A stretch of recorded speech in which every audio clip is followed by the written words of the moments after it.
Pan oedd angen help ar Andrew fy mhartner, wrth lwc roedd modd i ni ei gael. Roedd gofal cymdeithasol, y gwasanaeth iechyd a'r awdurdod lleol i gyd wedi chwarae rhan. Ac ar y cyfan roedd yn wych.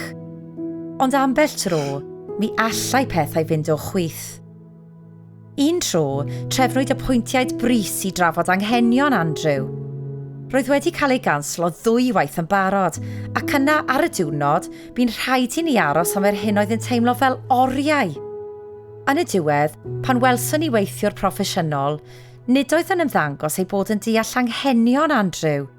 Nid oedd neb yn gwrando, ac nid oedd yn cael yr help roedd ei angen arnom. Pryn nes i gysgu o gwbl yn noson honno, doeddwn ni ddim eisiau creu stŵr na dim byd felly, ond roeddwn yn teimlo bod yn rhaid i mi ddweud rhywbeth. Roeddwn eisiau gwybo beth oedd wedi mynd o'i le, a gwneud yn siŵr na fyddai'n digwydd eto, i ni nac i neb arall.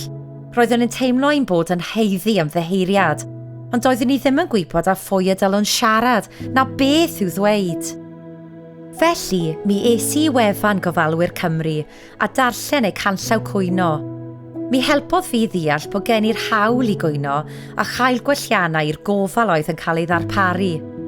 Mi oedd yn help mawr i gynllunio ffordd ymlaen. Gall datrys cwyn fod yn brofiad emosiynol iawn. Mi all gymryd amser ac ymdrech, felly mae angen i chi feddwl sut yr ydych yn rheoli eich teimladau. Roedd y canllaw cwyno yn cynnwys digonedd o gyngor ymarferol ac arweiniad emosiynol i'r hyn y gallwch ei ddisgwyl. Yn ogystal â phobl y gallwch droi atynt am ragor o help.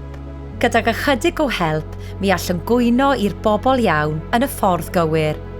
Nad oedd yn hawdd, mi wyddwn mai mynegu fy mhryderon oedd y peth cywir i'w wneud.